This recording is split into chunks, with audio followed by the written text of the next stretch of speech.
thing on? Mic check. I just want to make sure y'all can hear me clearly. Yeah. Should you practice art? Or should art be your practice? I had a question, so I asked it. Not to anyone specifically, but to my inner God, you know? The one that's gonna be a master. The one that's more than a rapper. The one that's an educator. The one that seeks enlightenment. He travels with concepts. He's got the mindset expansive. He understands that his time combined with travel and concepts makes his mind convex. Sort of like when you look at a brain scan.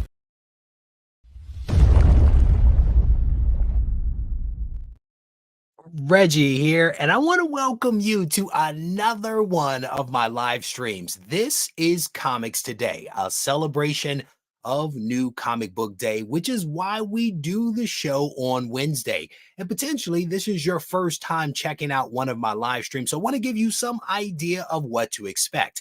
As part of this show, we typically talk about news and current events related to comics and collectibles. I have a guest or two on that help me to make sense of some of the things that are happening in the world of comics and collectibles. I also go to the chat to find out what it is that people may have picked up at their LCSs earlier today. And I am indeed going to do that. So if you hit your LCS up today, I want to know what you picked up. I want to know about your LCS. If you read something today that is pretty solid, let us know that. If you picked up a new book, but it's a new to you book, right? I want to know about that so that we can live vicariously through you actually spending some money. But above all else, during this show, we have a good time coming together as a comic book community. And I'll tell you, we have, I think, a pretty good show lined up tonight. We're going to have a couple of creators on the show tonight that are making some waves out there as it relates to comics, specifically with their project known as EVERMIND. And I'm specifically talking about comic book industry veteran Chen. This guy's worked for Marvel, DC, Valiant on a ton of different titles. He's going to be joined by his co-creator on a project, the actor known as Daniel Wu. And you may have seen him in a movie or two. I think he's been in like 60 of them. The two of those gentlemen are going to be joining me momentarily to talk about their new project. A little bit later in the show, we're going to have a big reveal. As you all know, I am working on a comic book project as well called MARCVS, and the writer for that comic is going to join me to make a big reveal. We've been keeping a big secret from people, and tonight is the night when the secret gets revealed. So a lot of good stuff coming up. I want to go to the chat here momentarily to figure out what it is that you all may have picked up at your LCSs. So do not disappoint. Let me know if you picked up some stuff. What did you pick up? Who is your LCS? And if you read something that is good that we should put on the top of our reading stacks, I want to know that as well, because people oftentimes say there's no good comics coming out. That is untrue. There are a lot of great comics coming out. We're going to talk about two of them today on the show, but then we're also going to see what it is that you guys may have picked up. Doug is on the board saying that indies rock, no doubt about it. Michael has just extended a challenge to say Chen 5 times fast. I am not going to do that. I am not going to do that, brother. Seth says Reggie has the best guess. Man, you know, I invite people on this show and the folks show up. The folks show up and they do a really good job of representing themselves, their projects, or whatever the topic happens to be. And so I would say that this community is comprised of some really great people, some of which find their way to the show. And I'm very thankful for that. So Doug is in the house, no doubt about it. I do. I love a reveal. And we have a couple of them tonight, Joe. It is good to see you, brother. Brian LCS is up in here. Shout out the Comic Book Community Awards. Welcome, brother. Who is that? Trev are you talking about Doug? Are you saying Doug is the best indie writer? All right, there could be a challenge for that. There could be a challenge. You don't know how this is going to go down. Let me see. I'm scrolling through. Randy Resnake, how you doing, brother? Fingers crossed that this is a good show. We will see. We will see what happens. I'm continuing to scroll down. Trev is on the board. He picked up Wonder Woman 1, Predator versus Wolverine, World's Finest, and Superman. He says we're all great reads. There you go. Herman, how you doing, brother? It's good to see you. He said big week at the LCS. Wonder Woman 1, specifically the Art Germ variant, Alpha Flight 2. Ooh, I cannot wait to read that. Alpha Flight 2, Big Game 3, Amazing Spider-Man 34, and a couple of some other books there. Green Lantern and the Captain America. There you go. Good stuff. Scrolling down through the comments here. I am scrolling. I snagged some issue bins at ZapCon in New Jersey. There you go. Nothing wrong with the dollar bin hunting. I had a great unboxing with G.I. Joe number 4, CGC 9.6. He says he's thrilled about that. Congrats to you, Steve. That is awesome. Scrolling through the comments here. Did you guys hear that Fish Flies has a recall on issue number 2? I guess LCSs were instructed to destroy copies because there was some kind of error in there. Anybody want to bet on the percentage of people that actually destroy that issue, given what happens with recalls and destroy issues? No, that's never going to happen. Fred, how you doing, brother? It's good to see you. Picked up Predator versus Wolverine, Gunslinger Saga, Alpha Flight, I'm guessing issue 2, but then also Big Game. There you go. Scrolling through, Vision says he read all 4 issues of Isolation and thought it was a movie the entire time. Vision, look at me.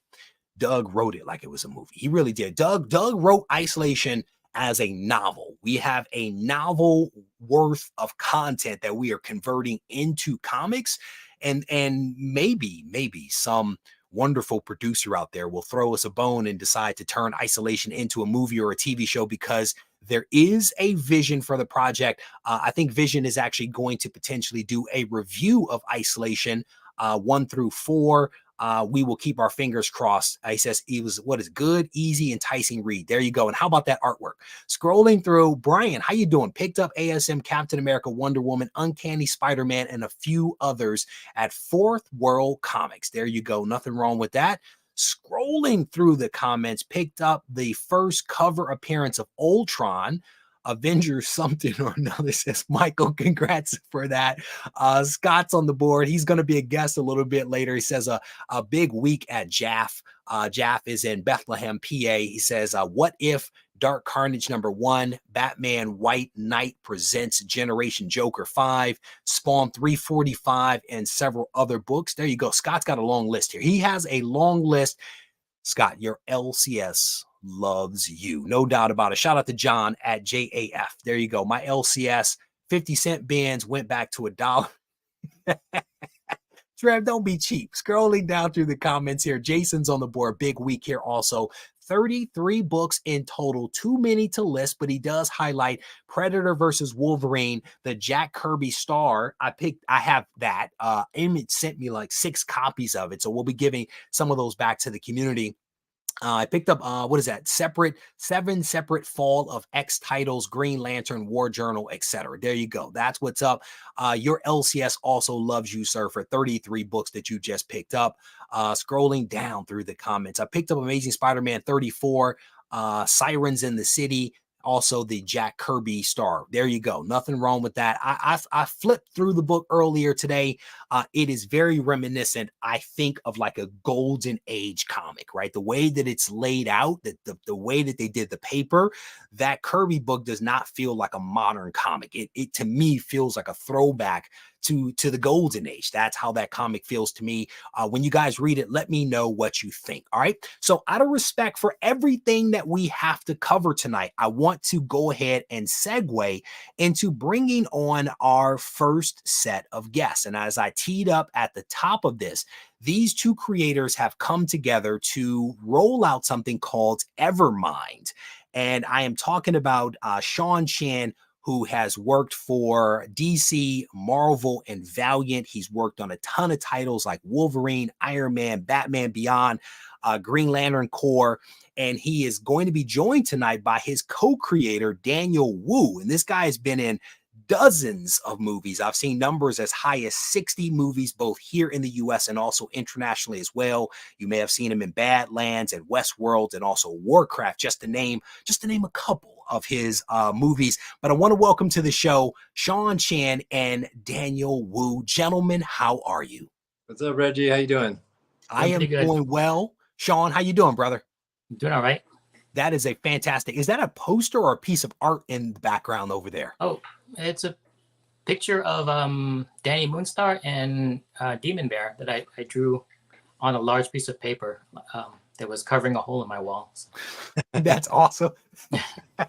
And then first thing I do is call it out. So gentlemen, I want to thank both of you for giving up a little bit of time to join me on tonight's show to talk about your project, EVERMIND, which I think as of the last time I checked had already exceeded its Kickstarter goal. You guys have raised more than $17,000 in less than 24 hours against a goal of 10,000. Congrats on that. Maybe over the course of the show, we can add a few more dollars to that total. But I want to spend some time talking with the two of you about this project, how you guys came together, how you worked together, a little bit more about it. And Daniel, I want to go to you first. All right. So Daniel, and I want to make sure that I get this right.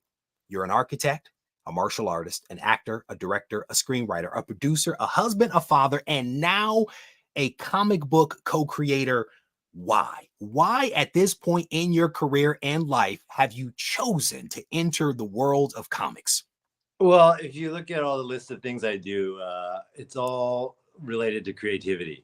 And that's something I've been pursuing as a lifelong pursuit, whether it's in acting and design, all of that. And so I've always been tangentially involved with comic books. I never really publicly talked about it, but I did collect when I was younger.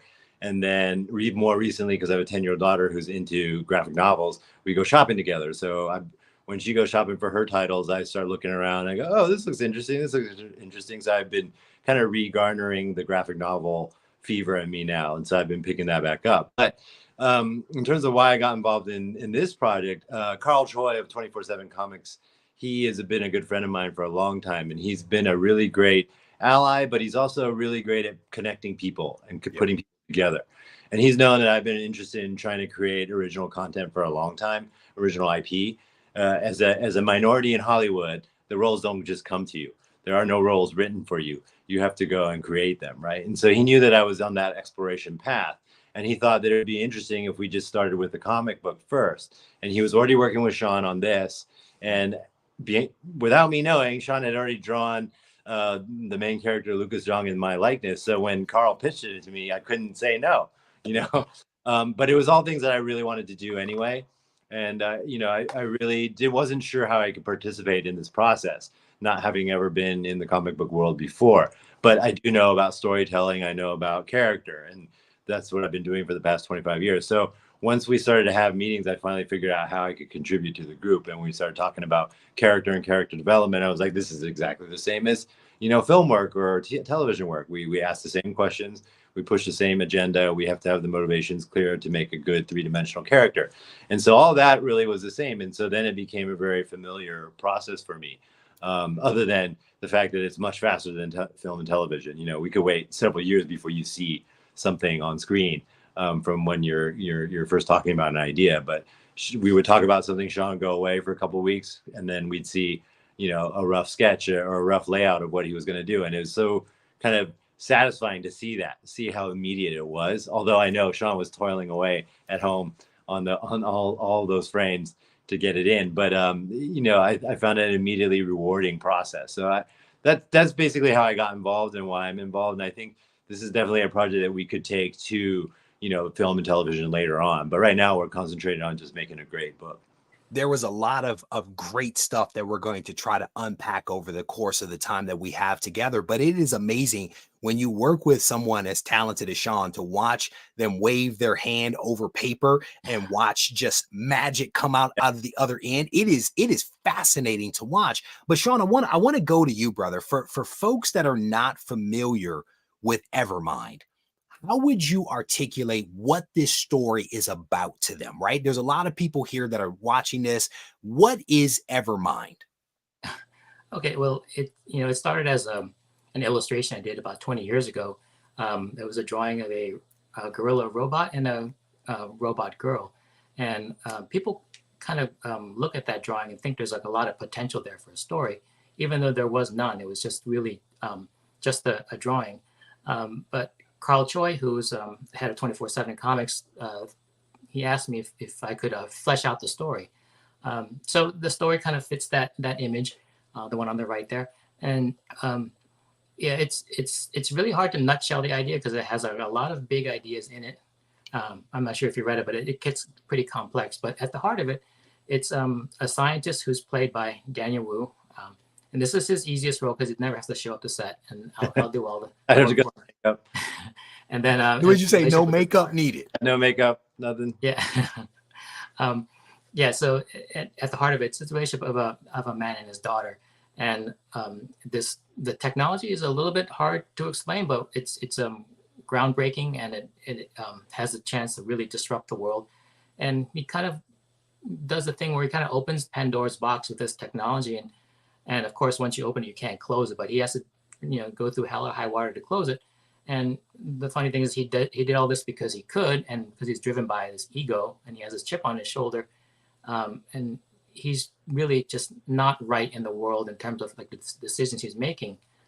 So his daughter kind of acts as the mentor that kind of shows him where he should be and that he can be a better person. And they kind of do everything in their power to kind of right all their wrongs. And that's the story in broad strokes.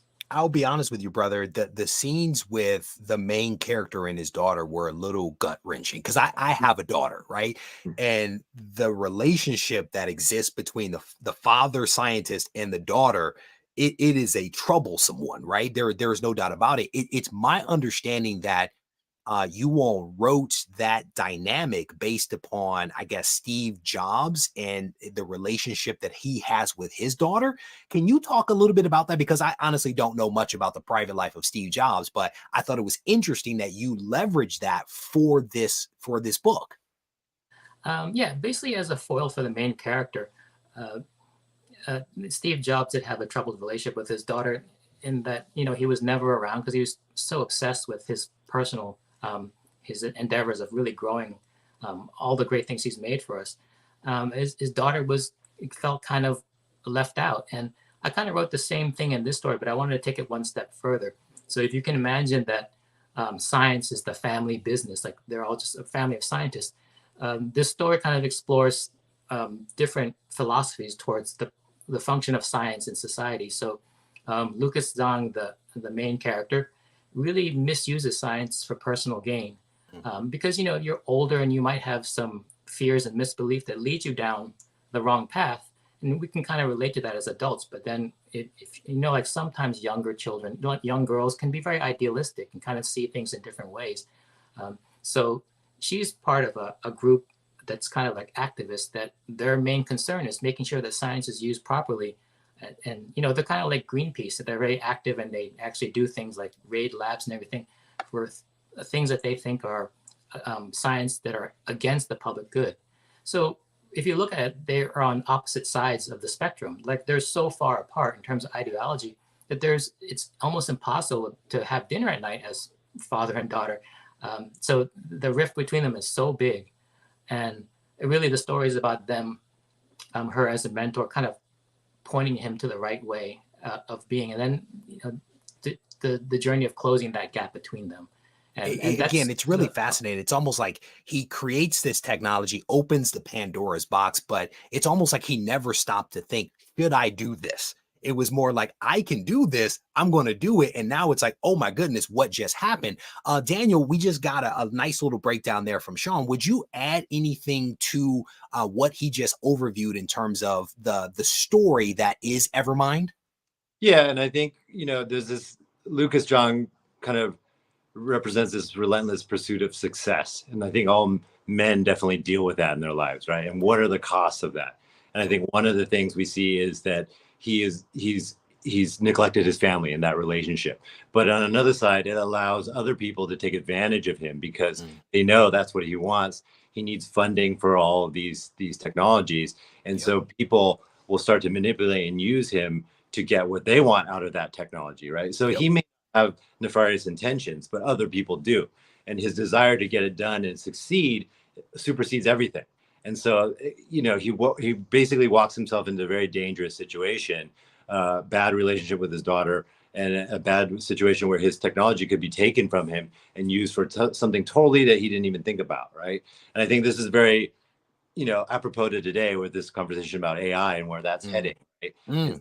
It's a technology that can be helpful, but if left uncontrolled, it can get way out of control and could lead to our demise even.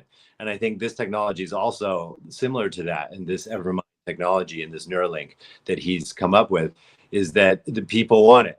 There's military uses. There's incredible value to it, but he doesn't realize that he's walking into this fire pit until it's too late. And so his daughter is there to kind of help that.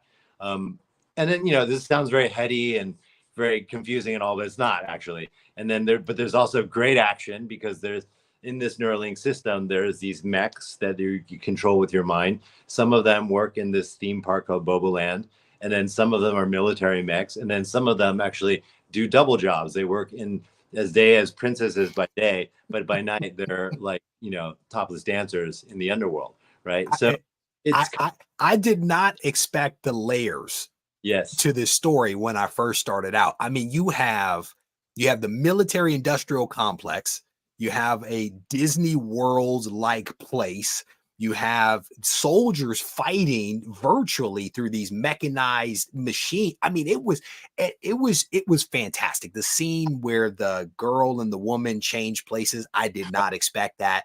I want to go to each one of you slightly differently to talk about the creative process, right? Because Sean, you had two of the characters from years ago.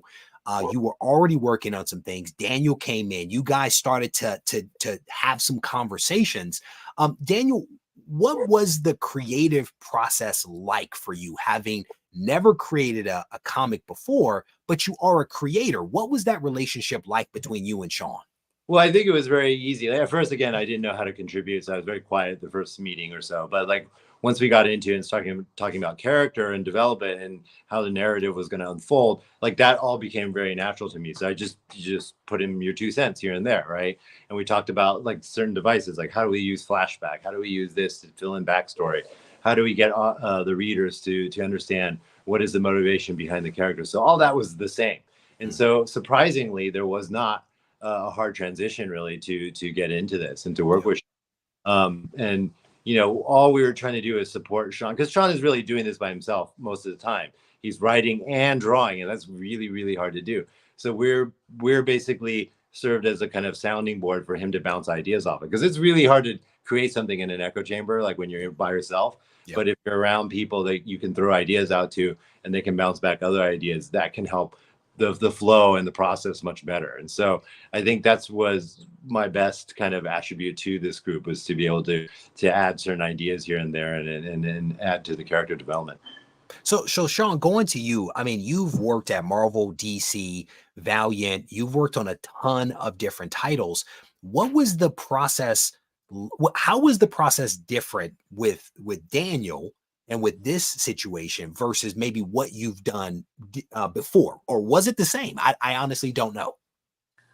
It's very different.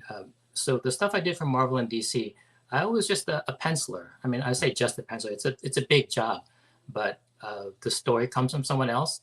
I break it down from script into its visuals, and then someone else inks it and someone else colors it, and then it's all marketed by other people. So it's like a machine.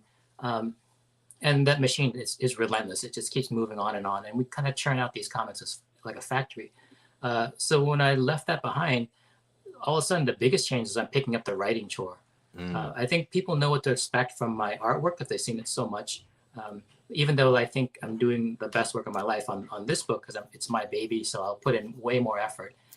But I think they don't know what to expect with the writing, and I'm very aware of that. And I think the best thing I can do is really take a deep dive into the writing process. I mean, I've always liked writing for a long time, since as long as I remember. I think I took the Robert McKee writing course maybe 25 years ago. Okay. So that's how long I've loved writing.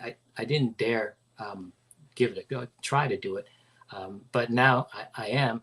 And I'm just been making sure that the writing that I'm doing is checked by all different people. And everyone would look at it and read it and just say, like, was this good or bad? And that's kind of insurance that I don't come out with a dud, because I know I'm very green in this respect. So in terms of the process of putting it together, this is a science fiction story. So your impetus is immediately to go with plot. It's all plot in terms of like there's robots in different scenes and cool sci-fi stuff, which really just made me exhausted in terms of like the prospect of having to draw it. And I think what was missing there in terms of like my passion for the project was the characters weren't developed yet. Mm. So once the characters started coming into place, and this is a big part of what Daniel does, since actors, more than writers even, are very keen on character, and because that's how they're used to making a nuanced performance by going deeper into the character than even the writers do. So once that's all in place, the story really took off. I mean, as soon as I knew who these people are, what they look like, and what they wanted, and how the chemistry they had within each other, I can draw this book for a decade. So it really became, for me, a passion project once everyone with their personalities were plugged into place. There you go. Super interesting. I'm curious, you say that people know what to expect from your art, right? And I think that that's probably true because we've been looking at it for decades. But what was maybe the source of inspiration for the specific look, feel, and tone to the artwork? I'm just curious about that. Was there any special inspiration for that?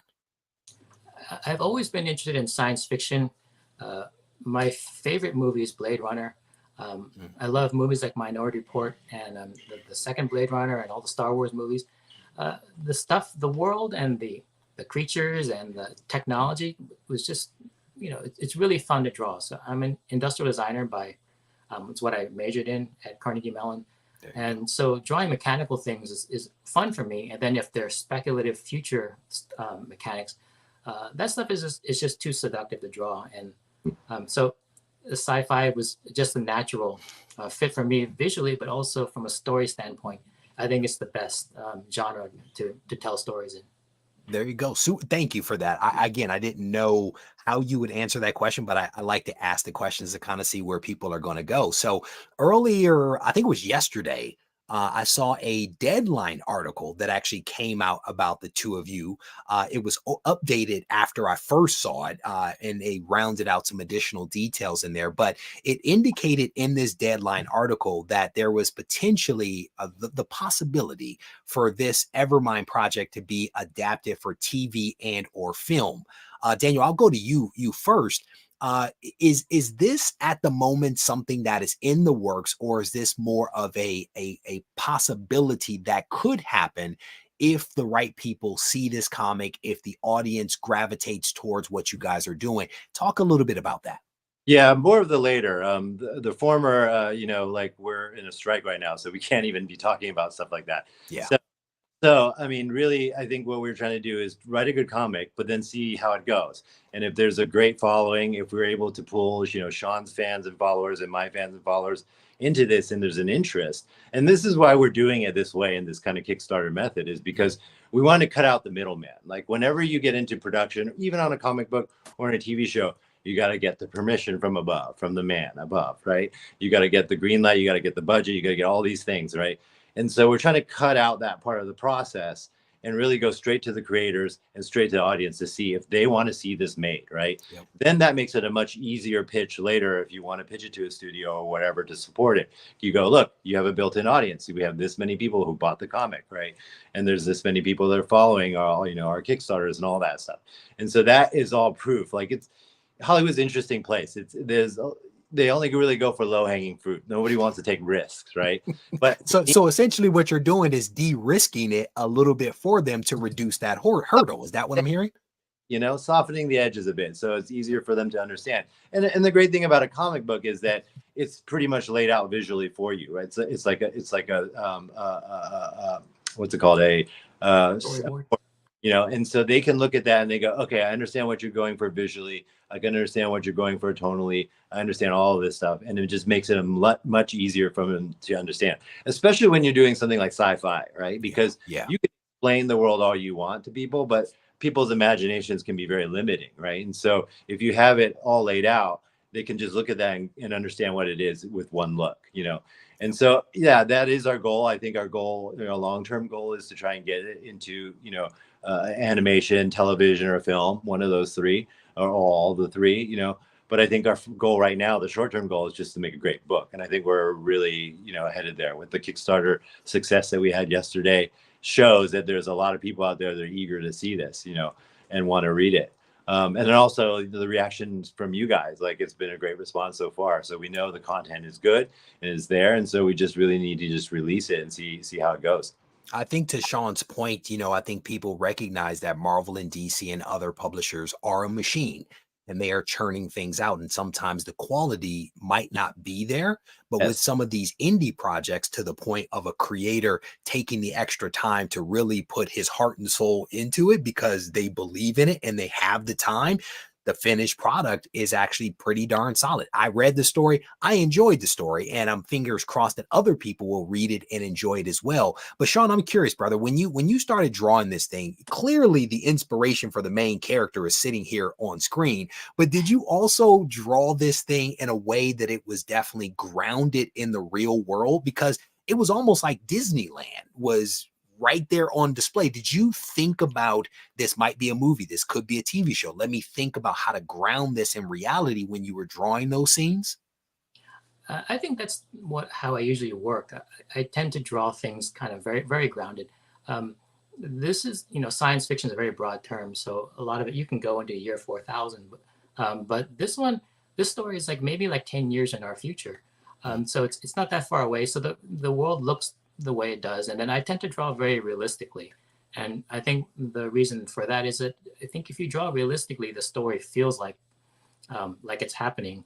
And if you draw too cartoony, there's a distance there that kind of makes, like, if someone gets hurt, you're like, well, that person wasn't real anyways because he had big elephant ears. So I purposely tried to draw very realistically, and then the story is also really grounded. Like nothing really crazy happens in it where you're like, crazy alien stuff. I mean, there's a lot of crazy stuff that goes on, but it's within, our physical world's reality. A lot of great action scenes, man.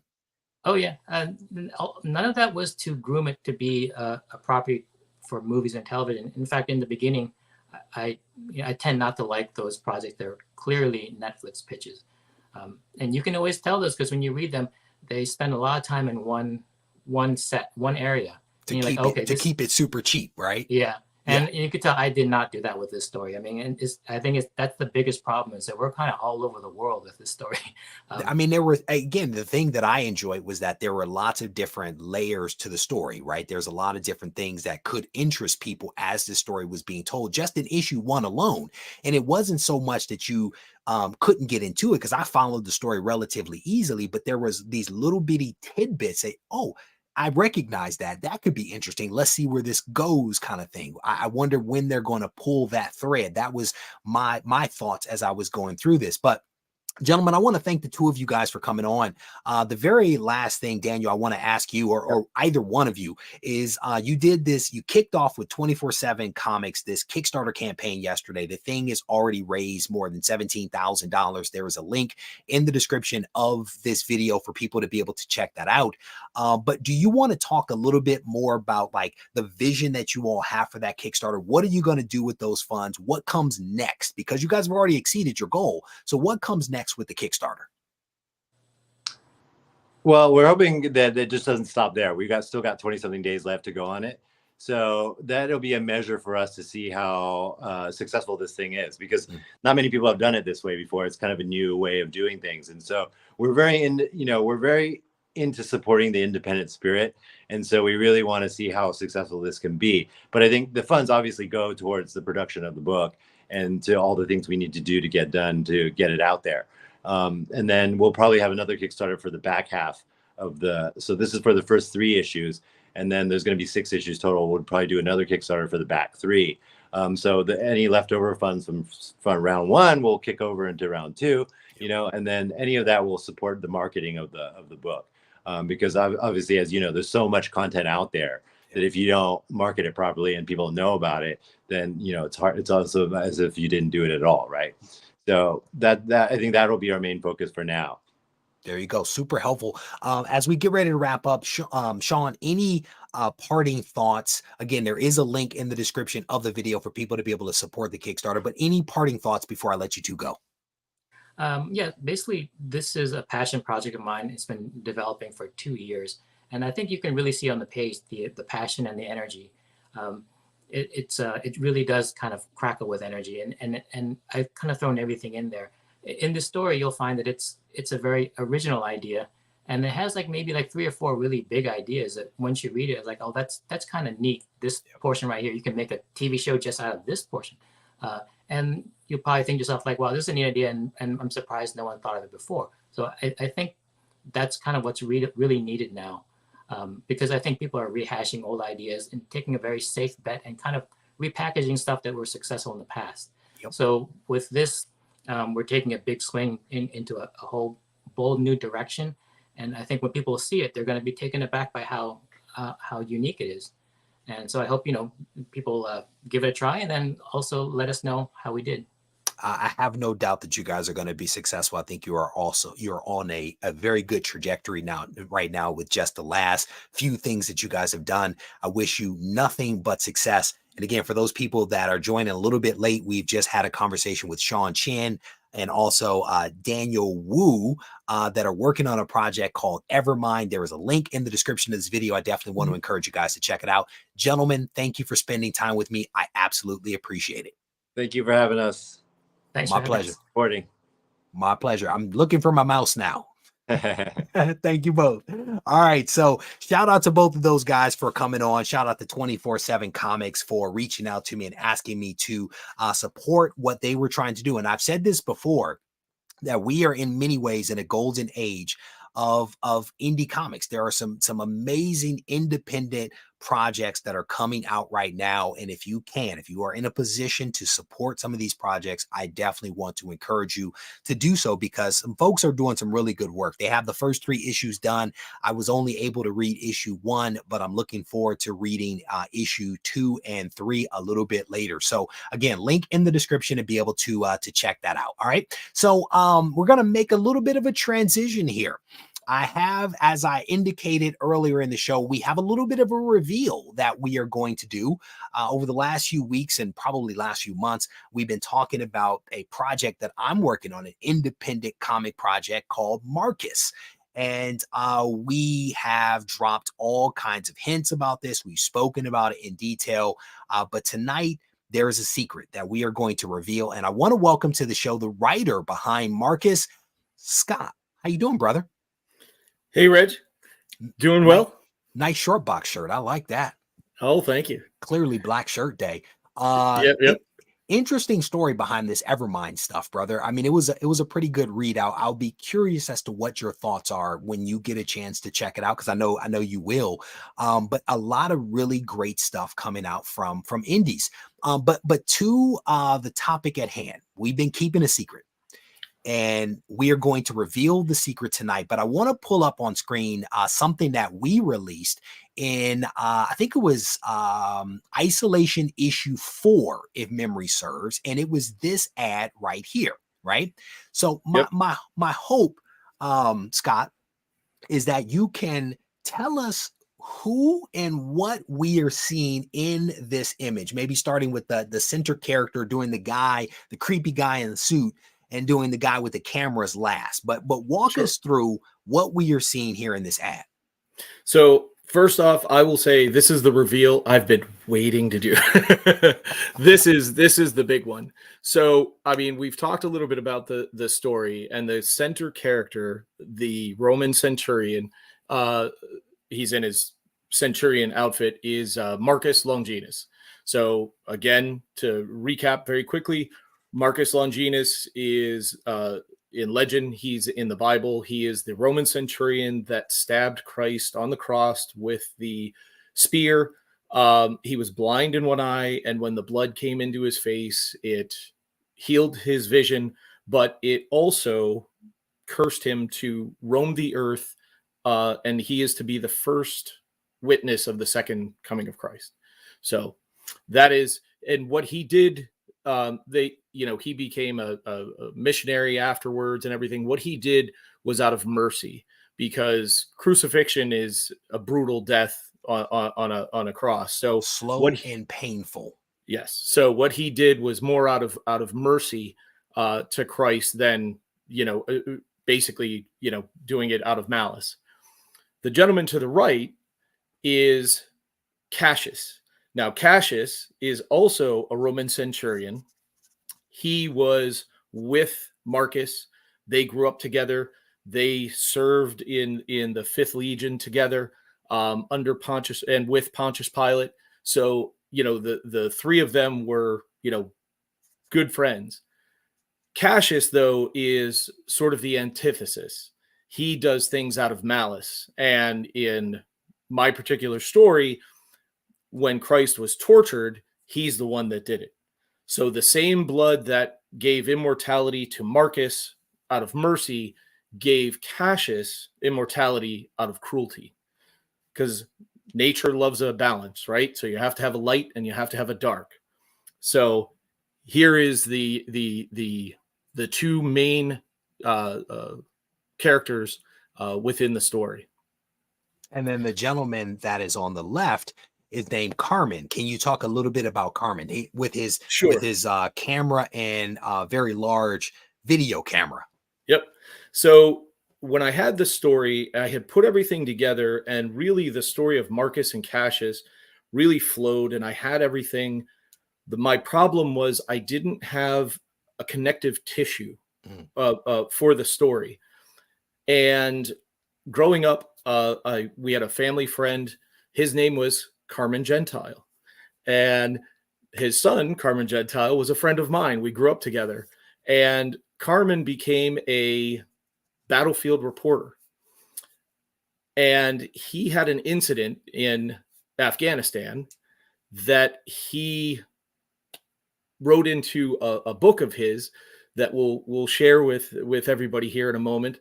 But when I read the book, it was like, if you've ever done a digital jigsaw puzzle, as soon as I read the book, all the pieces snapped together and it all fell together. And I was like, this is it. And it was the connective tissue that I needed for the story, and it fit excellently. So just to be clear, we have two historical real life figures and a third figure that is a family friend of yours, like a legit real person, not from the Bible, but a person you actually know. And so to that point, that is kind of sort of the big reveal. But to that point, we want to welcome to the show the actual man known as Carmen. Carmen, how are you, sir? Good. How are you doing? Thanks for having me. I am doing well. Thanks. Carmen, I have a question for you, brother. Sure. When your friend reached out to you to be like, hey, I want to put you in a comic, what does that conversation like sound like? And why the heck did you say yes to that? Because it seems weird. Well, let's just be honest. When somebody says that they want to use your likeness in a story that they're telling, of course, your head's going to quadruple in size in the course of that conversation. So it only took me a few moments to say, oh yeah, of course, that's fine by me. And to try to curtail my enthusiasm for it, I was trying to be nonchalant about it. I was like, oh yeah, sure, I don't mind. Of course I wanted that. And that's really cool. Who wouldn't want to have themselves replicated in a story like this? That's fantastic. And what did you think when you saw the first image that Scott shared with you? I thought I'm going to have to start working out harder to be as yoked as that guy. That was one thing. So I started hitting the kettlebells even harder. But no, I was really impressed. I like the gritty style and the rawness of it. And no, I was thrilled with the way I was depicted. It's cool. There you go. So for the people that are joining late, we are talking with the writer of MARCVS and the real life character and also person known as Carmen that is in the comic MARCVS issue #1 and issues beyond that. But Carmen, Scott basically retold what happened to you in Afghanistan in 2010. Mm-hmm. People don't know the full story just yet because they haven't seen the comic. Can you talk a little bit about what happened to you when you were deployed with those troops? So I was embedded with U.S. forces, Army forces in Eastern Afghanistan in September 2010 in a place called Kunar province, which borders Pakistan. And we were just a few miles from that border, walking through a remote village when I was shooting video and talking to folks along the side of the road. I was getting a really hinky vibe. You can tell right away whenever you enter one of these villages whether folks are going to be accommodating or not, and they weren't. And so I was just very cagily walked up to some local men there and was talking to them. asking them about Taliban activity in the area. And I had my video camera trained on them. And from my right side, I hear this loud whooshing sound. So I turn around and I see about 30 yards down the road, this small dirt road in a very tiny village, a man holding an RPG, rocket propelled grenade launcher. And it was, that conical tip was coming right at me with a trail of smoke behind it. And it clocked me. It hit me in the side of the head here, right here. It actually hit me here, bounced off of me, and hit the platoon leader in the elbow and clattered to the ground without detonating, which is probably one of the most unlikely survival scenarios in the annals of war. It's super, super nuts. And I managed to catch it on video. So, which is crazy. Yeah, which is crazy in itself, because there were other, thanks to some eagle-eyed soldiers who were keeping the security perimeter and treating me. One of them actually had his cell phone camera out, and he was shooting video of me being treated. At the time, you could see this blood and bandage all over my face. And my camera kept running even though it hit the ground, and it was so you can hear what's happening to me off camera. It's almost like those last final scenes of the Blair Witch Project, where the kid's standing in the corner but the camera's pointing the other direction. Yeah. So you hear all this horror taking place, but you hear it's just all off camera. But then the whole story becomes complete. And I was evacuated out of the area. I had this whole side of my head was basically caved in, and I've had a number of reconstructive surgeries, and they managed to save my eye, but I'm partially blind in it. And so I have 12 pins and 4 plates. Wow. After 4 surgeries. Yeah. Wow. So I do have follow-up questions for you, but Scott, can you talk a little bit about, how you recreated what happened to Carmen in Afghanistan in issue 1? Like you basically recreated parts of his story in the comic. Yes. Yes. So when I read, Carmen has a book, it's called Blindsided by the Taliban. And when I read his book, it sent chills up my spine, first to know the person that this happened to, and, somebody that I truly like. We were, always friends as growing up and everything. So, when it happened, I knew that it had happened, and, your heart goes out, and you start to pray that your friend survives. But then to read his account of what happened, it really was it's amazing. I mean, goes to show the guys from Pittsburgh are tough as nails. So, do you remember what I said to you when you originally pitched this idea to me? And I think I read the script. Do you remember what I said to you? Which part? Because there was a few different things. Well, the part where I was like, that didn't happen. You can't get hit in the face with a rocket and live. And you were like, yeah, you actually can, because my buddy, it happened to him. Carmen, I didn't think it was real. I really did. Oh, a lot of people still don't. Yeah, I know.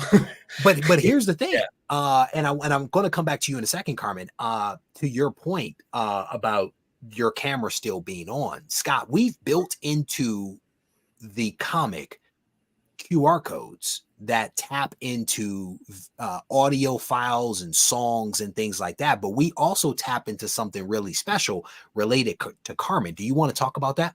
Sure. So the QR codes, just so everybody knows, I just finished up sharing the soundtrack for issue 1 on Spotify. So you'll be able to scan that and hear, some of the music and things that I was doing when I was writing. But there are QR codes, and there's a QR code that will take you to Carmen's video when he was talking about that he got shot. So you will be able to, if you're wondering what it's like to get shot with an RPG, you'll be able to hear, all of that happened. So, again, this is a way that I want to go beyond just a regular comic book. We want to try to add something to the story. There's additional video that we add in there of a firefight and things like that. I'm telling you, that's where we really want to make this an immersive, total experience that's a little bit different than every book in your collection. It was hard to watch and to listen to. I'll be honest with you. Like there were parts of that where I was like, this is tough. But Carmen, so you were embedded with the military. Mhm. And I watched a couple of interviews where you were talking about why it was that you were embedded. And I don't know if you still are, but can you talk about why it was important for you to be over there, capturing that footage? Talk a little bit about that. You know, every time I'm asked this question, I give a different answer. So it depends on And that's where I okay. am. Yeah, where I am in life, and when I look back on that period, I haven't been doing that kind of work for about 5 years now because I started my own media company, and that's been keeping me busy. Plus, I have a 7-year-old daughter that I'd like to see grow up. Um, I think a lot of the reasons why I did it, you know, there's obviously the journalistic reasons why I want to tell stories because I think they're important that folks know back home why we're there, who's making the sacrifice to be there, what that sacrifice entails, what's happening with the Afghan people, what does their situation look like, what the sacrifices do they have to endure, what hardships are they enduring, you know, and so on and so forth. I just think it's important. And I've always been a champion of stories that don't get the credit, or they don't get the attention they deserve. And so that's one reason. Yeah. But if I'm being honest, as an older person looking back on my life, thrills.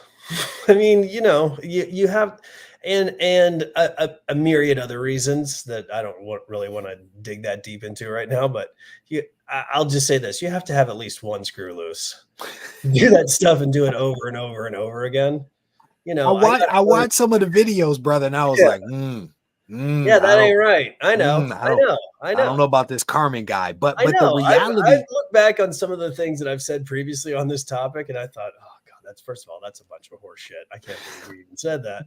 But the thing is, we have a lot of men and women that follow the channel that are serving, have served. Right. I have a tremendous amount of respect for people that put on a uniform, whether they be a firefighter or a soldier or a police officer, because I have members of my family that are police officers, right? Tremendous amount of respect. And you don't always get to see everything that they go through, right? You see the Hollywood version of it, but you don't see other parts of it. And the conversation that you were having with like the medic and some of the other soldiers after you were hurt, it was interesting dialogue, just the back and forth. I was like, really, that's the response, you know? So I cannot wait for people to see MARCVS issue #1 and to see, at least in the comic book format, what happened to you in Afghanistan, to use the QR codes, to see the actual footage and video that you were shooting when you were hit in the face with an RPG.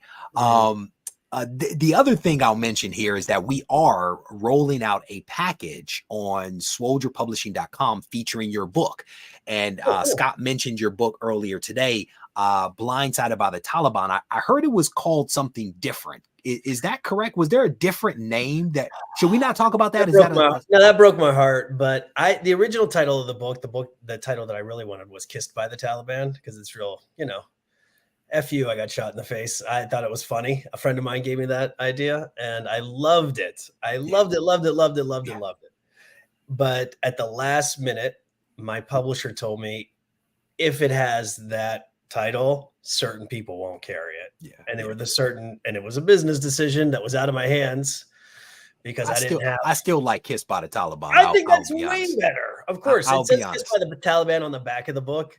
And it's always been my ambition to do an audio version. And I have the audio rights and I still want to do an audio version, and I'm going to call it Kissed by the Taliban, and I'm going to voice it myself. So the time might be right, man. You're in a comic now. You have the rights to do the audio version. Maybe now is the time. Maybe now is the time. I should pull that trigger. Yeah. We do have a package on Soldier Publishing right now where we have purchased copies of your book, hardcover copies.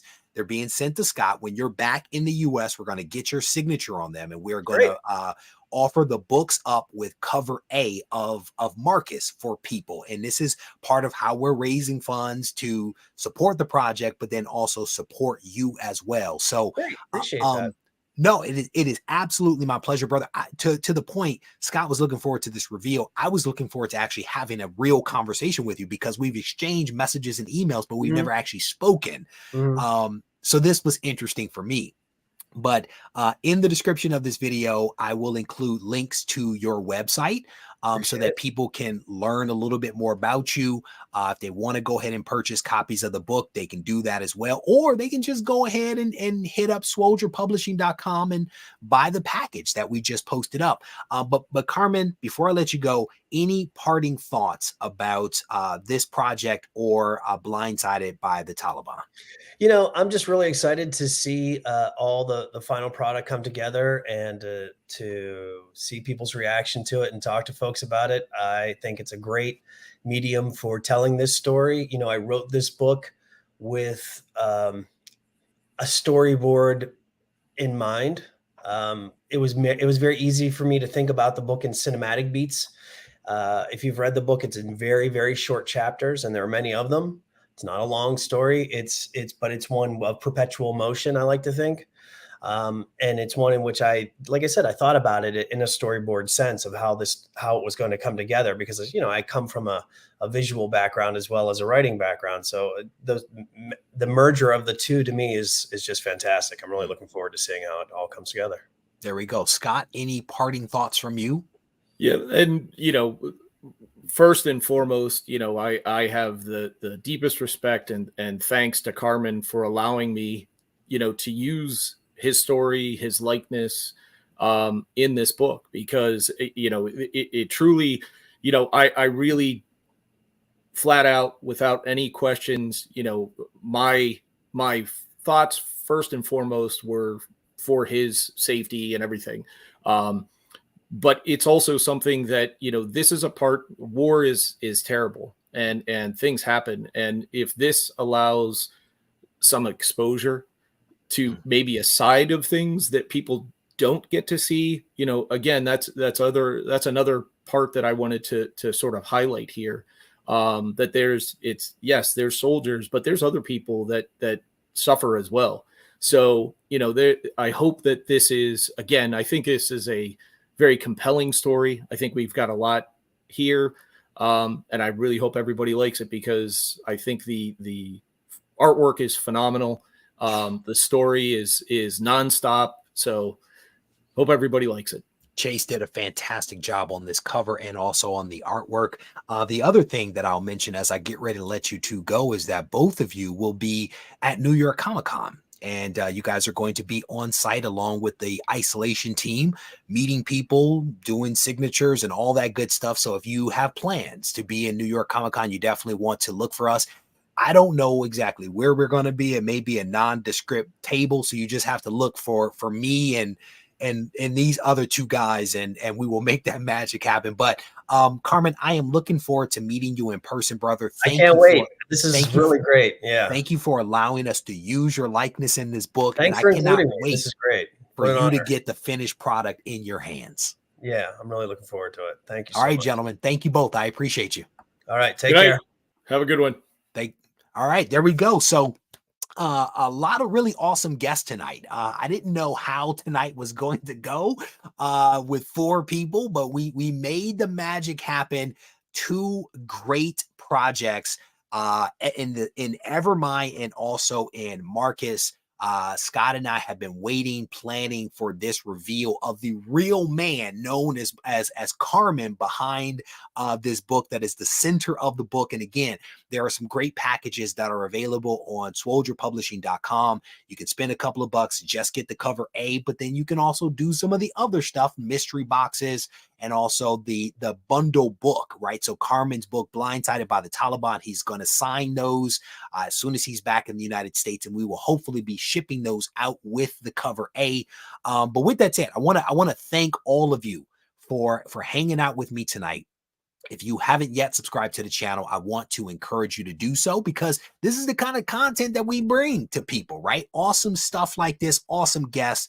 Hopefully you were entertained. If you've already subscribed to the channel, but you're here and you haven't yet given this video a thumbs up, I definitely want to encourage you to do that. And as always, if you want to reach out to me, feel free to do so on Instagram at Regie Collects. Take care. Straight off meditation, we was concaving until we had that eternal dialogue that created our dialect. Now we in distinct rooms with pure souls having them conversations. Synergy and combinations. You flying, we waiting. Indian style in the gold temple of greatness. When you follow the North Star, you coming for the education. This is my audio book. These rhymes are just the imagery. More like an audiographic novel or a memoir about a young MC making timeless music with his mentor. I pray I grasp my letters. Nothing was meant to last forever.